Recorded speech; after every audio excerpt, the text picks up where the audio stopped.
me introducing my riffraff that I call my panel. I do want to remind you that currently the UK elections are going on, and the Progressive Army is doing live coverage as hosted by Kurt Hackenback. Hackenback? Is it Hackenback? It's Hackenbarth and Salah Marcos and Colin Moores. Thank you. It's Hackbarth, not Hacken. Hackbarth. Okay, All right, so I got that wrong. I'm bad with names. I was a bad teacher. I'm always bad with names. They're doing live UK coverage and breakdown, and it looks like Corbyn is overperforming. Turns out far left policies are popular. Can you believe that, guys? And by far left, I mean center left policies are popular. Yep. Yeah. So if you are more interested in that, please go over and check it out, or check it out in Aftermath. All I gotta say about that is go Corbyn. I look forward to reading tomorrow all of the navel-gazy, insular op-eds by people who were in charge of informing us about the way this was going down, to go, I have no idea how this happened.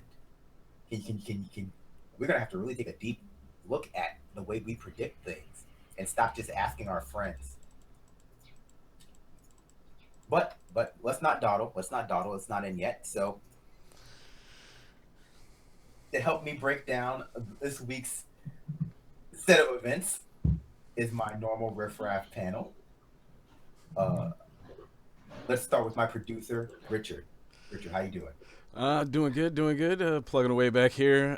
Adair is expressing an emotion that I feel towards the software that I'm dealing with right now. Trying to be able to make sure I can get him on screen in a moment. I'm gonna do my best. So hopefully it cooperates, and we'll go from there. Okay, we're having a few technical difficulties, but we'll be fine. Next up is my. Oh wait, you can't get Adair up on the screen. Okay, it's whatever. Next up is my white ally. My white slave. I'm sorry, it's not funny. John, say hi, John. Hey, what's going on? Happy to be here. Apparently, I don't have a choice, though. Yeah, no, you have a choice. It's just you can either go back to prison or be on the discourse. Well, in that case, be on the discourse. Okay. Exactly. That's what I thought you were going to say. And finally, Adair. Say hello, Adair. Let's see. Am I going to be on screen? I'm on screen. Hey, what's up, y'all? Thanks for joining us one more time. Let's go, Pins. Let's get up 3-2. We're going to win that cut. Oh my gosh. Okay. So I'm not gonna bury the lead. This week we found out Hillary Clinton, or the Clintons, when they were the governor and first lady of Arkansas, kind of sort of had slaves. Okay. I don't know how to say it any other way without being disingenuous, so I'm just gonna say that they kind of had slaves. More specifically, they were using unpaid prison labor or barely paid prison labor to take care of the governor's mansion, cook, clean, etc., during the late 80s? No, late 80s. Right? 80s. Or was it? Yep. Yes, during the 80s. The 1980s, in case you were wondering. I guess you were confused. Although it would also technically, not legal. It would, if it were the other kind of slavery, it would have been illegal in the 1880s too. Does anyone want to respond to that? Slavery's not funny. I'm not laughing because of the slaves. Yeah. You left out the vampirism. No, we'll get to the blood harvesting. We'll get to that. Okay. Trust me. It's on my to-do list. That's really kind of creepy. Like, not even that's just really creepy, Brandon. Well, I guess my biggest problem with all of this is the people who are defending slavery online because it's attached to Hillary. Like, I get, I can't believe that we're this far into tribalism that they're literally saying, slavery is bad, and then following it up with a but and some sort of argument. It's just kind of like, no, slavery is bad. That's it. End of story. Like, the but her emails thing has turned into but her slaves, and it's kind of like You know? Okay, to be perfectly honest about why I'm laughing. It's not funny. So I agree with John. There's two Brennan, parts move your of mic. I agree with John. There are two parts of that are problematic, right? And the first part is that under the 13th Amendment, with the the amendment that abolished slavery. If you've seen the Ava DuVernay's documentary on Netflix, I definitely recommend reading. Watching it and also reading some supplementary material, specifically the books Slavery by Another Name, and Super Predator: How Bill Clinton Exploited the Black Community, etc. I think that's not the direct name, but you'll be able to find it if you search for Bill Clinton Super Predator. The fact that we still allow slaves under these very specific conditions, as long as they're criminals and not just black, and the responses to this discovery, which was discovered because it wasn't unearthed; it was in her book. It was in her. It was actually just in her autobiography that no one read. Go ahead, finish up, John. That nobody read. Nobody read it until now. That's why no one found it till now. That's the real takeaway. That it took this long to find out, right? No one got to page 21 of her autobiography, and if they did, it kind of just went in one eye out the other. Like, this was in the preface. Yeah, it started out like, I want to thank my editor, and also we had slaves. I found it a curious tradition, but moving on. But here's the thing though. Like, no one would have read that book that wasn't a diehard Hillary Clinton fan. And so we already know that Hillary Clinton people have this amazing ability to ignore everything that she does wrong. So much so that they are actually defending literal slavery. And Brandon might call it disingenuous. As far as I'm concerned, she owned slaves. Those slaves were inmates of the Department of Corrections of the state of Arkansas. Least. Therefore, those were hers. Adair, you are being a disingenuous piece of shit. She rented those slaves in the state. This was the 1820s. She ain't pay rent. You can't rent something you don't pay rent on. She leased. Arkansas taxpayers voted the bill, I guess. Like an 1820s version of Rent-A-Center.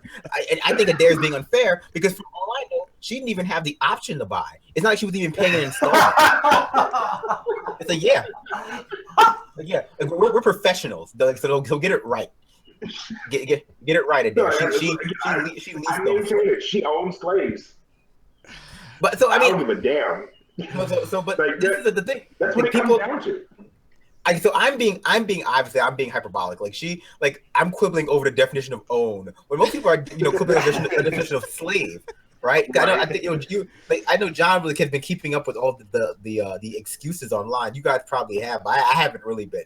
I kind of read the excerpts. I was like, okay, well, this is too much for me. I can't go into the defense space and see what they're saying. But another point of contention is whether or not they were actually slaves or not, whether this was real slavery, right? Or am I making that wrong? No, that was pretty much one of the main defenses, was this wasn't actually slavery, and the prisoners would prefer to be at the governor's mansion than in their cell. Yeah, probably. Imagine that. Awful. And, who would it? Why would you I think I want to sit in this musty ass cell all day with this nigga that done killed 3 people. That's a good point though, there, because that's an important point, because we have to be honest, and we discussed this with Michael A. Woods Jr. I did it again. Michael A. Wood Jr. on Tuesday. Me and John, and you should definitely listen to that interview if you haven't heard it. It's on SoundCloud.com/expanded discourse. There's there's pretty much a guarantee that one of those slaves was innocent, right? We know that from groups like the Innocence Project, who goes out of their way to introduce DNA evidence to exonerate people on death row and in prison, specifically people of color. That there's pretty much a guarantee that one people were innocent, right? That they were not only unpaid laborers, but they were unjustly imprisoned. So even if you can do the Olympic level Simone Biles mental gymnastics to justify keeping prisoners and unpaid laborers, these people were innocent. Some of them were probably. Yeah, and all there's a good case that I'll bring up later when we're talking about the Democratic Party at large. But go ahead, whoever's getting in there. I mean, I definitely agree with that. There's absolutely zero chance that some of them were there's zero chance that at least one of that I can't phrase it. Basically, yes, you're right. Some of them were innocent. I would actually wager a large number of them probably were innocent, just because of the way the government, the way the system works, especially when you're in the South, and we all know what it. Well, three of us on this panel have grown up with stories about what it's like to be black in the South, because that's just something that you hear about in the community, right? But that's I didn't hear about slavery. Be honest with you. My grandmother's not that old. This is what you expect. Like I'm not surprised that governments in the South continue to use slave labor. I mean, we use slave labor in the entirety of the United States. I mean, it's not that big a shock. I just can't believe that well-meaning liberal, I'm not a racist white folks are like, well, she had slaves, but guys, Donald Trump did something wrong in public. So she must be much better. Well, here's what I want to say to that, right? That's true. And for me, and I think maybe I'm the outlier on this, like, I don't care that much about Hillary Clinton. It's like, I don't think that she is like the source of all evil in the universe, right? I think that she brings out the worst in people sometimes.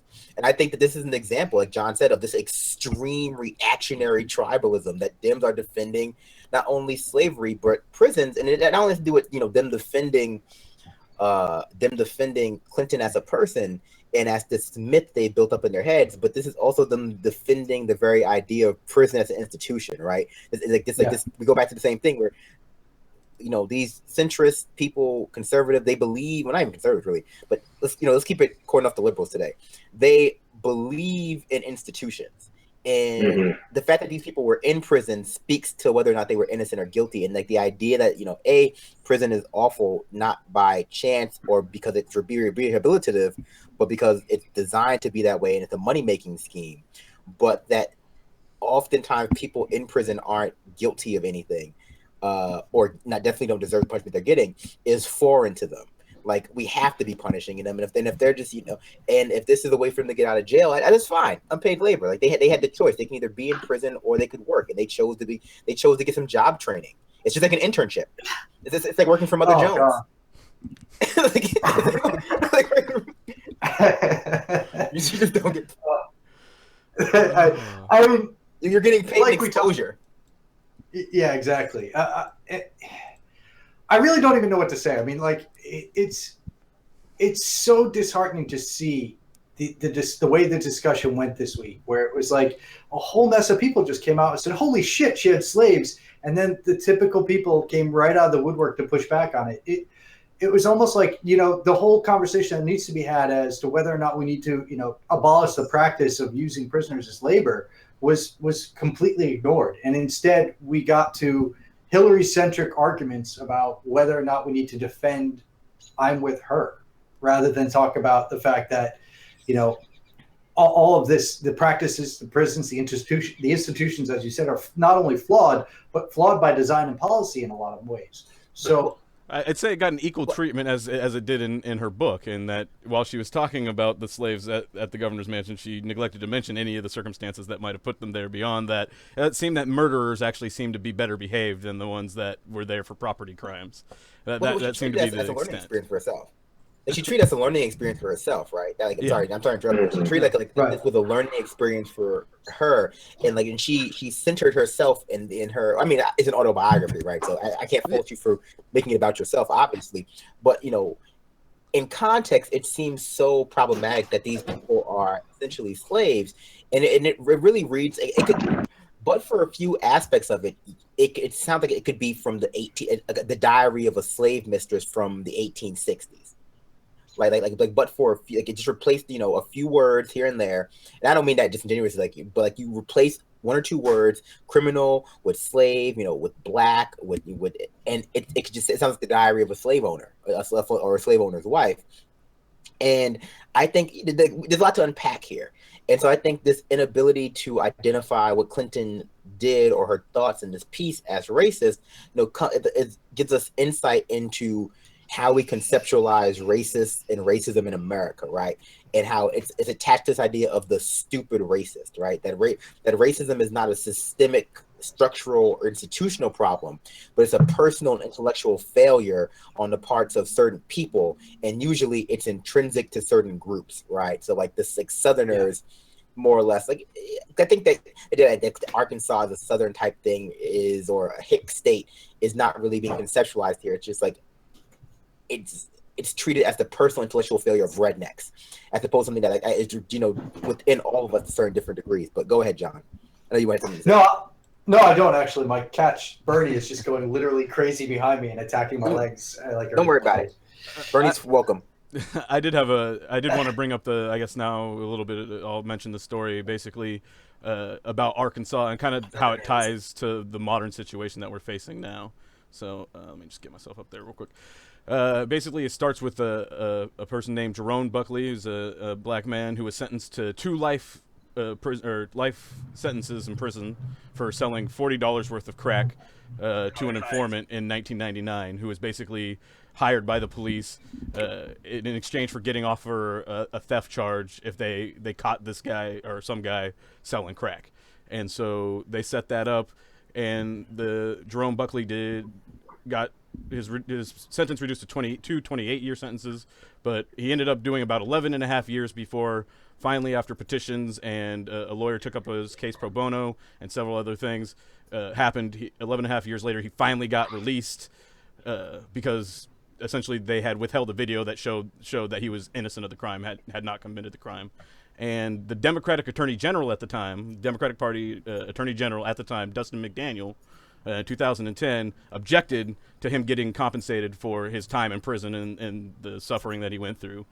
So there was a panel that had awarded him $460,000. Despite McDaniel's objections, McDaniel took his objections to the legislative group that had the final say, and they denied the $460,000 settlement. Why this matters is that when Hillary Clinton was in Arkansas campaigning, guess who was on stage behind her? No one other than the Democratic former Attorney General, Dustin McDaniel. And so, like, when we see how she interpreted the slavery that was happening at the governor's mansion, how she wrote about it in the 90s, and how it's being defended today, it fits right in with the Democratic Party, and we're supposed to accept it because this guy has got to be better than the Republican who wanted to keep him in prison despite finding out, like, that's what they're going to tell us. Well, I mean, that's the liberal grift, right? Yeah. They again, we go back to the same thing, whether it's talking about this particular judge or someone like Kissinger, right? Whose policies, whose foreign policy is undoubtedly racist. Yes, Mr. Brzezinski's father, whose name I can't pronounce. The first name I can't pronounce. I have a speech. Just Z-Big. Just call him Z-Big. Okay, is that his rap name? Basically. Okay, Z-Big. And that sounds like a bad mixtape rapper. And I'm going to talk. But anyway, what you call it? Z-Big. Like, their policies are undoubtedly racist, right? But we have a problem with American society understanding getting past the whitewashing and surface level language of these sorts of things. We get focused on, like, well, I mean, we compare them to the overt racism, or not even overt, of Jim Crow policies or slavery, and because it doesn't explicitly mention Black people, we don't understand that, like, these are being done with that interpretation in mind, right? We know they're going to be enforced that way, and again, like, this idea of the stupid, ignorant redneck racist holds us back as a society from really engaging with how pervasive and ubiquitous racism is as an idea in all of our heads. Like the idea that only certain groups can be racist, and that institutions are unbiased, that the law is unbiased, it's colorblind, and that when it isn't colorblind, it's due to the individual actions of individual actors, which are not indicative of structural problems. But which makes it hard to view Clinton's actions, and not just Clinton actions, but Jimmy Carter did this too. I don't want to just unfairly pick on Hillary Clinton. Jimmy Carter did this. I think they said Reagan did it as well. At some point, like this is not unique to Clinton, but when it comes to Clinton, the way people are engaging with this and their inability to just, like, okay, this was a racist thing that she did. Like, maybe it doesn't make her an awful person because yes, it does. I mean, I was trying to finish that. Yes, it does. Yeah, you were on that roll. You had a roll go, and then you said something dumb. So I'm sorry, that was my bad. That's my bad. I was trying to give everyone the benefit of the doubt, but no. But like so therefore her actions can't be interpreted as racist. They're always interpreted through like that non-racist lens, right? They're pragmatic. They're traditional. They're pragmatic as being a code word for non-ideological. But we know pragmatism is an ideology. But please, like I do want to engage with her rationale for this. So Richard, tell her what she learned from this experience. Tell her what the takeaway from being a plantation owner was. I guess Richard's too busy. So did anyone else read the context, right? Because I got you. Basically, I'm sorry. Or go ahead. Actually, you should go ahead. We talked about it. No. I need you to do it because I will get you out laughing. I don't know if I'll do any better. But essentially, and it's hard to actually give it any justice, but it boiled down to her experiencing, like she started to pontificate or endeavor in thinking about that perhaps that these people had ended up in the prison system due to a low emotional IQ. And that was kind of her takeaway from her experience, is that, it's something. It's not that they're lacking something in their racial genetic makeup. It's that they had such a life that they experienced things that prevented them from developing a high enough emotional IQ to be able to suppress the urges to act out violently or in a rage and things to that effect. I mean, you can go on. A racial defect. Yeah, that's some old racist noise. But Adair, you go first, please. Right. I mean, like, just because I like how she tried to cover it in this veneer of, well, they just weren't emotionally intelligent enough to not know that beating somebody to death was something that gets you in jail. Allegedly, right? Like, it's literally the same kind of thing that it's the same racist narratives actually that we've heard since right after slavery ended. During slavery, blacks were docile. Not really. During slavery, we weren't violent. During slavery, we were docile, stupid, and needed white people to tell us what to do every day, every minute of every day. The moment slavery ended, the narrative changed, and someone's got sirens. So damn. The narrative changed, and we were viewed as violent, irrational, stupid, raping, pillaging, angry, murderous beasts. Like that's, and so she in a way she combines the two narratives by saying we need white people to tell us what to do, because if they don't, then we're gonna go and murder all the white women. Like that's basically what she's saying. So I mean, it's just a lot of racist bullshit. And for anybody to try to defend it, I don't give a damn who it is. It could be Hillary Clinton. It could be Bernie fucking Sanders. It could be I don't know. Pick somebody, and it's still an issue. It's still slavery. It's still something that needs to be called what it is and addressed properly. Right. Here's the thing. Even if you give it the veneer. What did the white man have to think about this? Yeah. What do you think about slavery? No. I want to get to her take on this. Before you get to her take on it, I just want to get some context. So, like, the way she justified this is with the theory of emotional intelligence that comes from a book by a prominent psychologist named Goleman. So he is this is a real like psychology. But go ahead.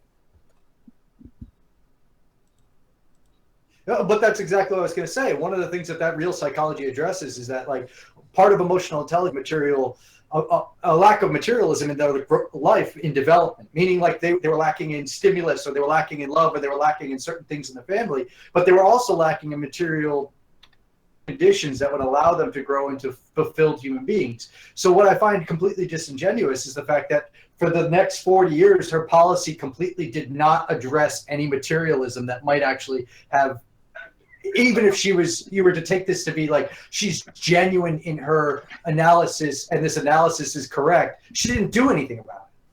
Like the next governor was the one who came in and then turned around and said, all right, we're going to outlaw the use of slaves in the house or in the governor's mansion. She didn't do anything.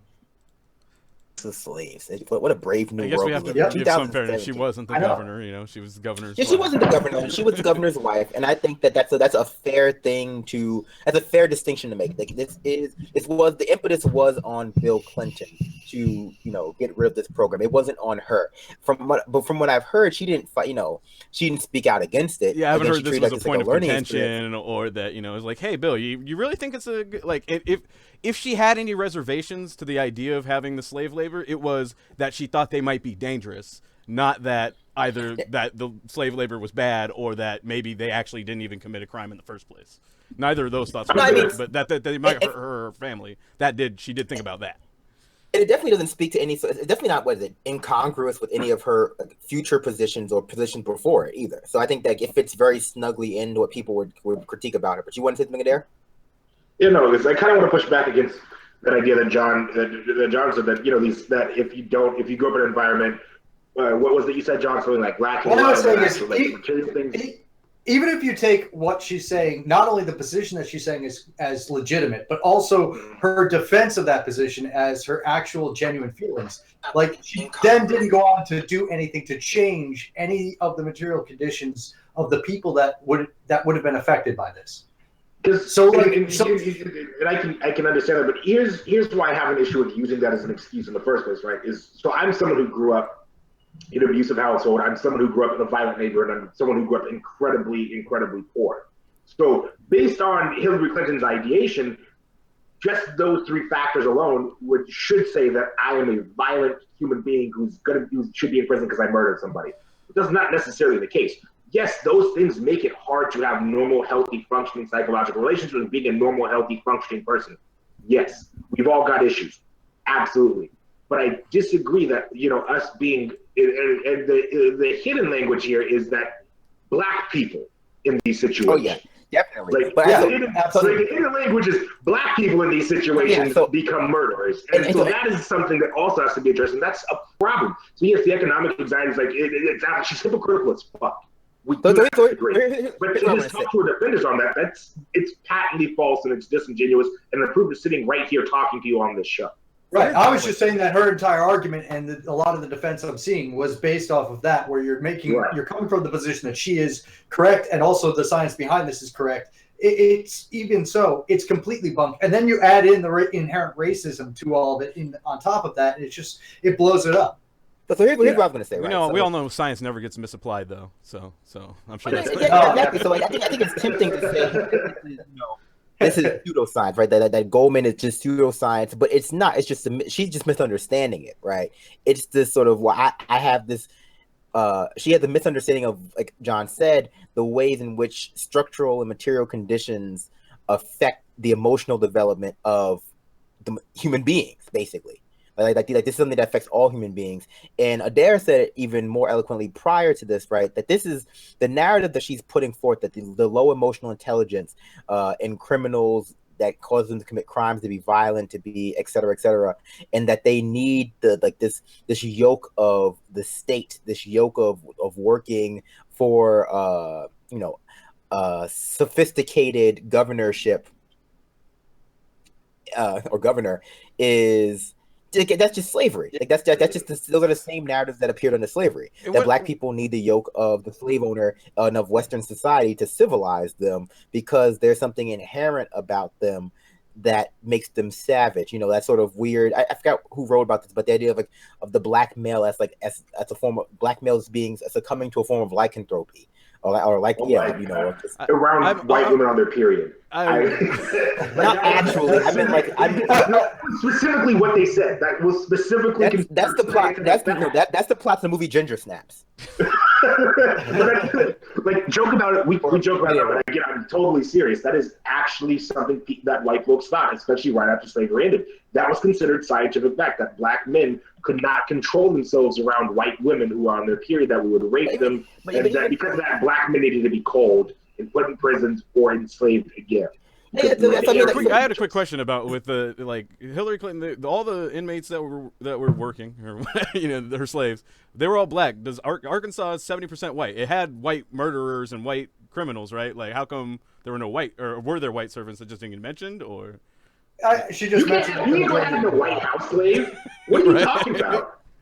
That would be uncivilized. And right? I think this is where it becomes a long tradition of black slaves at the governor's mansion, but her attention focuses on that. And so, of course, let's just so when we talk about this low emotional intelligence, right, this low empathy and all these other like fanciful words, it's funny to me that the individual acts of violence, or not funny, I'm being churlish, that the individual acts of violence, interpersonal violence, like, you know, because our book states like these people were murderers out of usually interpersonal conflicts with other people over resources or some other situation. Like that's indicative of low emotional intelligence. But like bombing 7 nations or like advocating regime change, that's incredibly emotionally intelligent. It just comes down to like, again, similar narrative we're hearing about like Trump, right? Trump's lack of sophistication, that he's bringing a lack of sophistication to the White House that is not due to the simple act of bombing the shit out of like 7 of the poorest countries, well, not 7 of the poorest countries in the world, but like at least one of the poorest countries in the world, like with Yemen.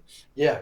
And Somalia. It's like in Somalia, like that's not indicative of low emotional intelligence, of chaos or lack of sophistication. Like that, like it's not until the person doing it is tweeting really, oh God, sorry, I had gave me a bit of a headache just thinking about it.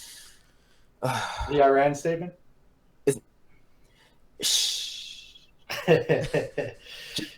Even I succumb a little bit just I wish he'd stop tweeting.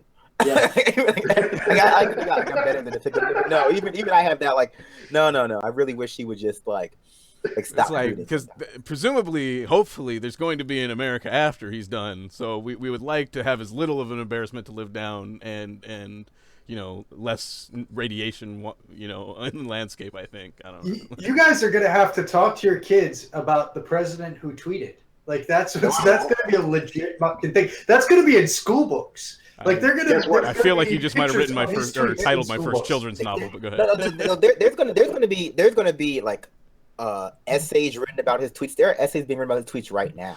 Like, there are books being written about his tweets. There are not only like pop books about Trump's best or worst tweets and implications, but there are like academic studies being done by like social linguists and theoretical linguists being done. There was recently that bot that was invented to translate Trump's tweets into like actual like presidential words, like actual human language.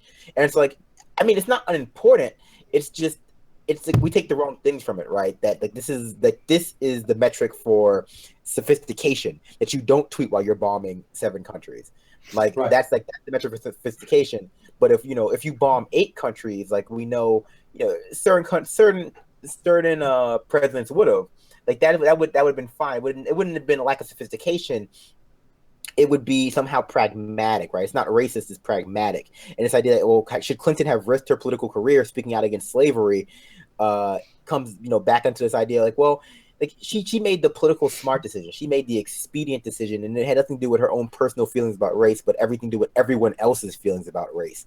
And the defense of this is just like again, like her keeping slaves in Arkansas. Like I'm not really so much bothered by that individual act as I am by the existence of the slaves in the first place and the defenses.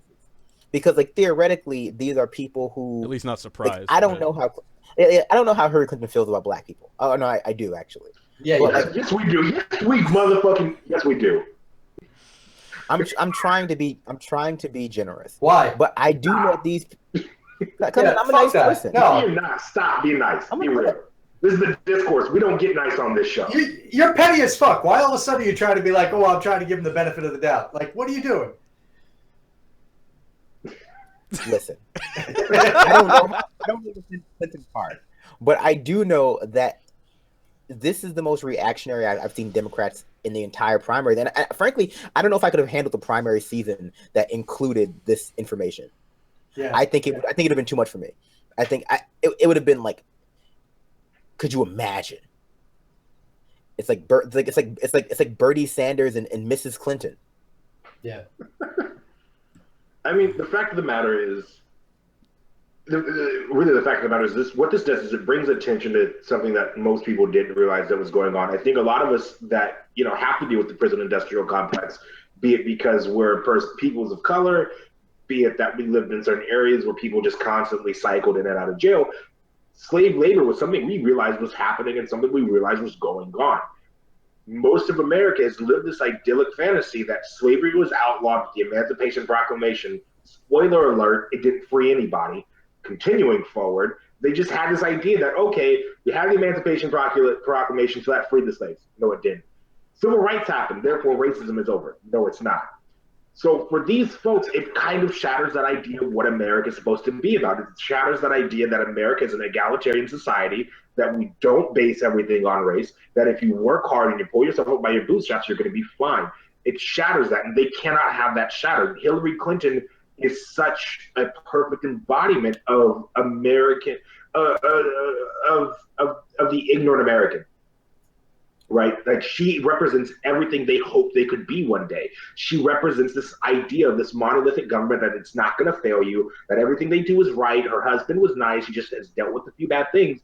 And they give him, you mentioned it earlier, Brandon, it's not bombing 7 countries isn't a sign of low emotional IQ until you start tweeting, dumb things. And sure, Donald Trump tweets dumb things, but I would actually argue that it's the only reason why they see it as a lack of emotional intelligence, because the fact of the matter is he's what they would consider to be a classic racist. He, in their minds, is racist. Therefore, all of his actions must be racist.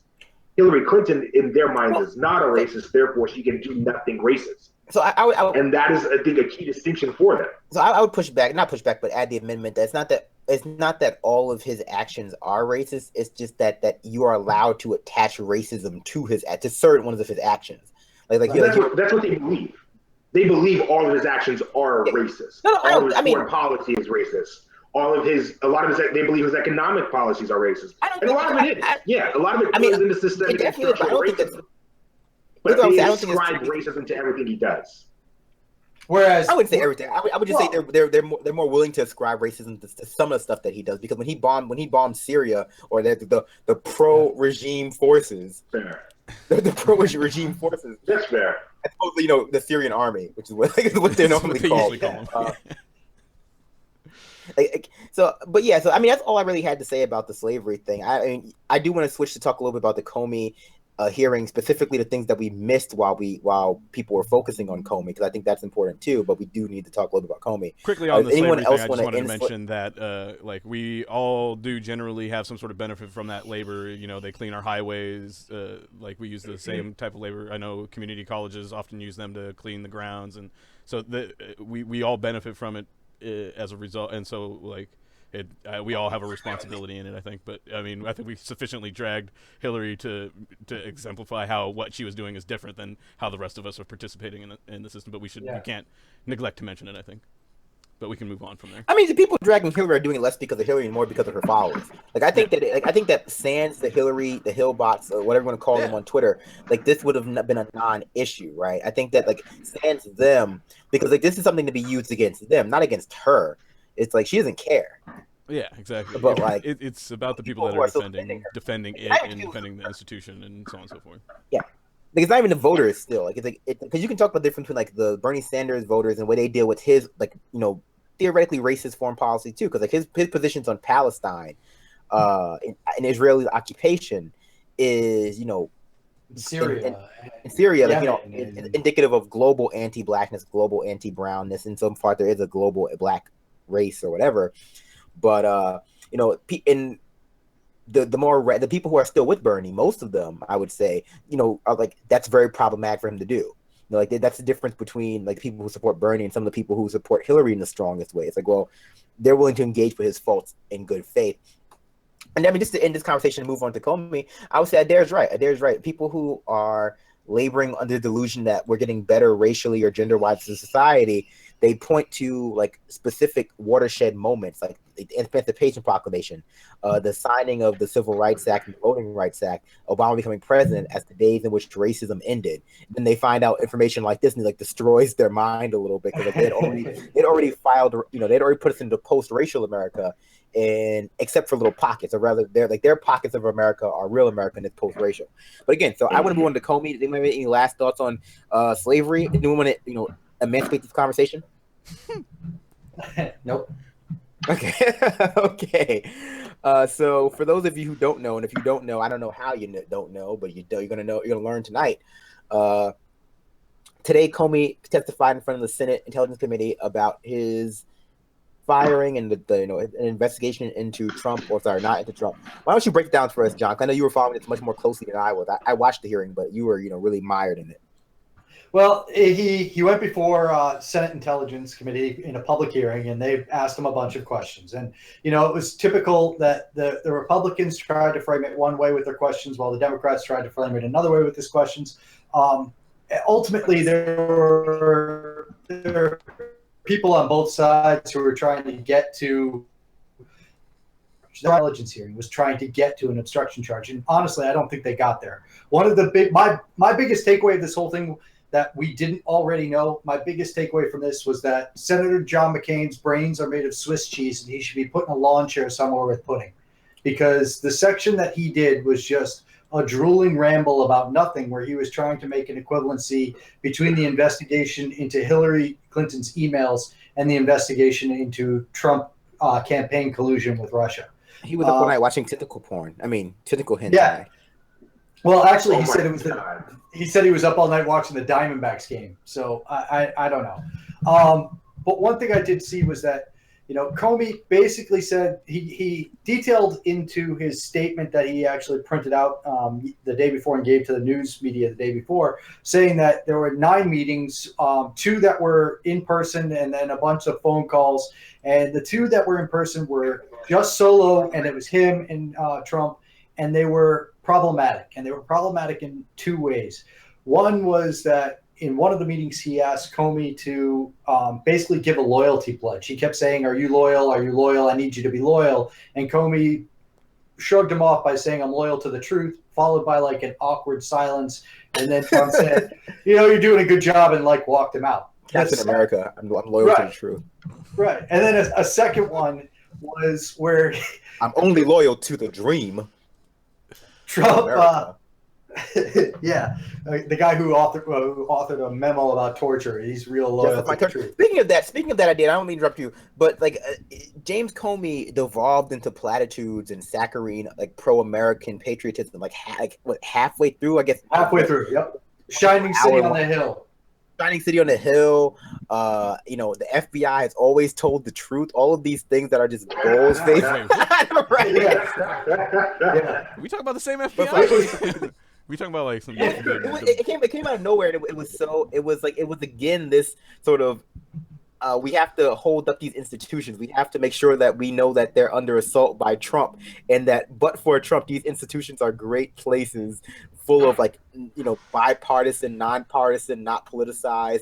FBI is a not a political organization. All these bold-faced lies. But it wasn't just him. It wasn't just him too. Oh, yeah. It was every single senator who asked a question did a 30 or 40-second preface with, the FBI is great. You're great. We all appreciate your service. And it's this guy, he authored a memo that justified torture. This is not a good dude.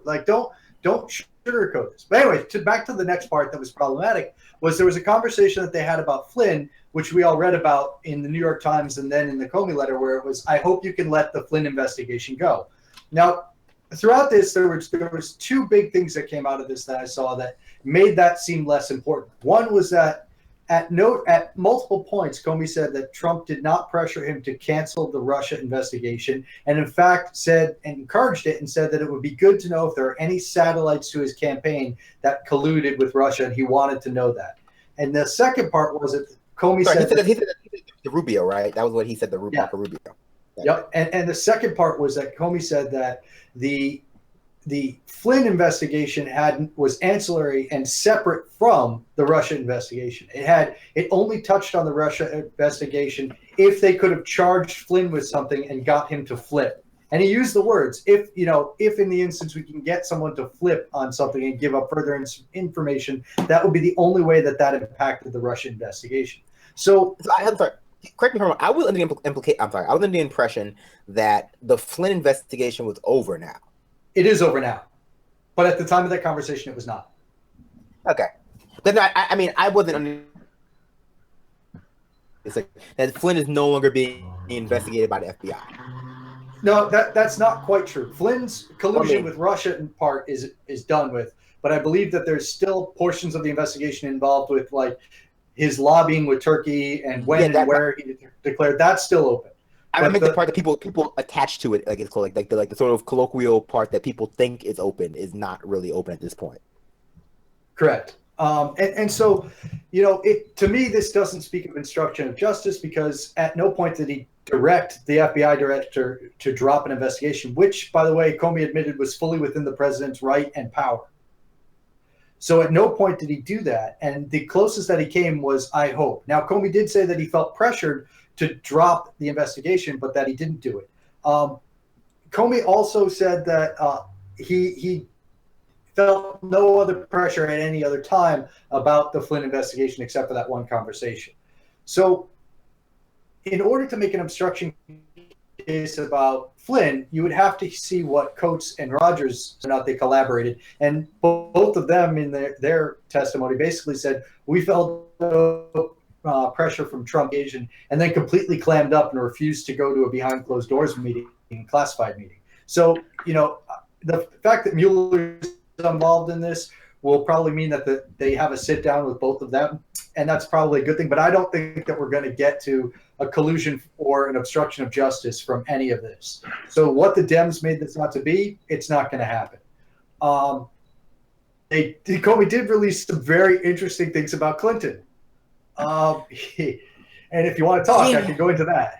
No, I mean, I think the most interesting thing about Comey releasing, I think Marco Rubio did it surprisingly. He got to a lot of interesting things under his questioning, right? Specifically, the fact that he was able to get Comey, or rather on the record, the fact that it seems like there were leaks for everything except the fact that Trump was not under investigation. Like people were leaking everything around this one key fact to make it seem as though he was, but he actually was not. And, correct. Go ahead. Well, I was going to say, and Trump, throughout the conversations with Comey and the numerous people questioning Comey said that what he really felt the most pressure on was the fact that the president kept asking him to say, "You're not under investigation." I mean, for me, this whole thing comes across as theater, right? Yeah. And so I think that Comey is doing his best to make sure that the FBI is not defamed, to make sure that the GOP think twice about launching a smear campaign against him. But for me, what I hear is that, not what I hear, but what I feel is that this takes up a lot of people's political mind space. This takes up a good share of people's attention, because what else was going on today was Tom Price was speaking in front of another Senate committee, right? He was also in front of hearings to defend the health cuts to the Health and Human Services, specifically the 18% health cuts. 18% cuts under the Trump's budget, quote unquote. The public health programs, the failure to get drug prices under control, the failures by a Trump administration to make supplement payments to the insurers for low-income Obamacare customers, and theoretically sabotaging Obamacare. These are things that really need to be addressed in the public, and it's not as though there aren't articles on it, right? There are articles on this everywhere, but when it comes down to what's being foregrounded, what's being put forth for public consumption, it's the most scandalous thing. People were tuning in all day, having yoga classes in LA to watch the Comey hearings. No, don't laugh. I saw pictures. They were having morning hot yoga while eating donuts and watching Comey. But for me, it's just there are actual other things going on, and you can't run in 2018 on Comey. Right. And Dodd-Frank was basically repealed today. On top of that, McConnell pushed forward the ACHA. All of this stuff happened right while Comey was going on. And you do, like Brandon said, you do see articles about it, but I'm sure that Rachel Maddow led off her show, or is going to lead off her show tonight, talking about the Comey testimony. And we'll probably spend greater than 50% of the show talking about it. And misrepresenting it, right? Because people are already misrepresenting what he said. And it's just they're already, selectively leaving out parts that absolve Trump, which, whether or not he deserves to be absolved. I think that, you could make the case that there isn't let's be honest. You could make an obstruction of justice case out of what Comey said, because you can make it out of pretty much everything. But the people calling it this Watergate level out of their minds. This is obviously I think there's a couple things that we should touch on there. Is I guess first one is if Trump was if there's a modern equivalent to Watergate as far as just literally the same things had transpired, do you think that would actually be enough to get him impeached? Do you think that today's Republican Party would impeach President Trump over what happened during Watergate? I'm not Republican so sure. Party did it. Nixon's Republican Party wouldn't do it. So I don't know how this Republican Party would do it. Exactly. So so that's part of what I think quickly, that's part of what I've been seeing this whole thing is like the idea that he's going to get impeached has been. It doesn't matter. It doesn't have any like whether he committed a crime is only tangentially related. In that, there's like, the law and there's law use. But yeah, go ahead. It's Adair. about whether there's a political reality. It's about whether there's a political reality, and there's not a political reality where Democrats win a majority of the Senate, get to 51, and then on top of that, find 15 Republican senators to sign on with impeaching their party's president. That's not a political. There's not a political reality in there, especially not on something as weak as an obstruction of justice charge. So it's been a waste of time for a long time, so long as that's been at all. As soon as the idea that like intense collusion between Russia and directly with Trump was out the window, so was any chance of him getting impeached. Go ahead, Adair, if you have something to say, because if you don't, I'll I mean, it's quite simple. I don't care. Okay, I mean, so we're gonna change the subject. We're gonna change the subject quickly, into the second hour. But I will say that some people are making the argument that Comey was obstructing justice. What he did with the leaking, right? The way he chose to handle leaking his memos by giving it to a professor at Columbia. Yep. Constitutes obstruction of justice because it obviously had the political motives by his own statement of getting a special prosecutor appointed, right? A special investigator appointed to the case, and that could constitute obstruction of justice. Similarly, what he did with Loretta Lynch and the Clintons could also constitute. Yeah, it could also constitute obstruction of justice. And you have some people. I guess the second most disingenuous argument. Sorry, no. The second least disingenuous argument would be, okay, well, since everyone's doing it, no one should be brought up on charges. But obviously, the most genuine argument is that everyone should be brought up on charges. It seems like everyone needs to be brought up on charges. Well, the thing with the Loretta Lynch was that was based on Comey's testimony today. It was clearly obstruction of justice, and it was done by Loretta Lynch.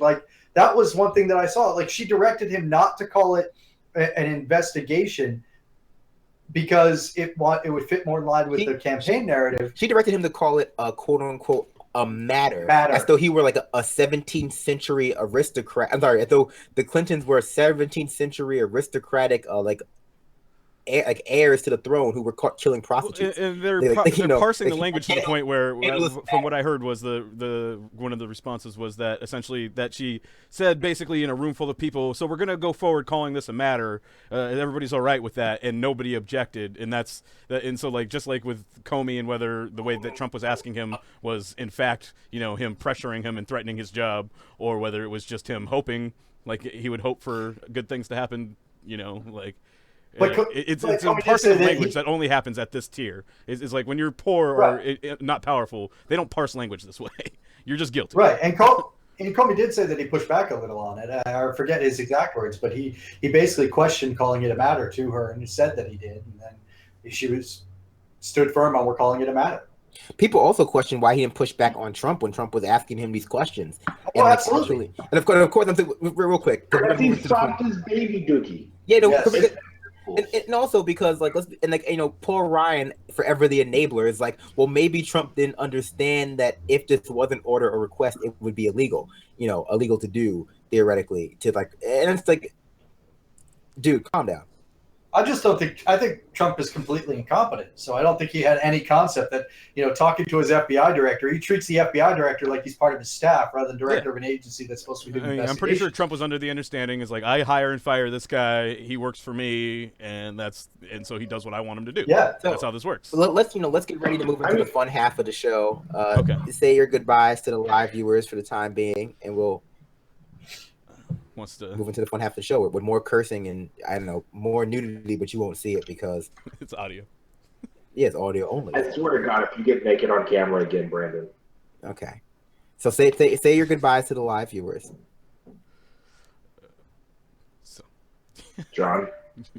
Okay, I'll go first.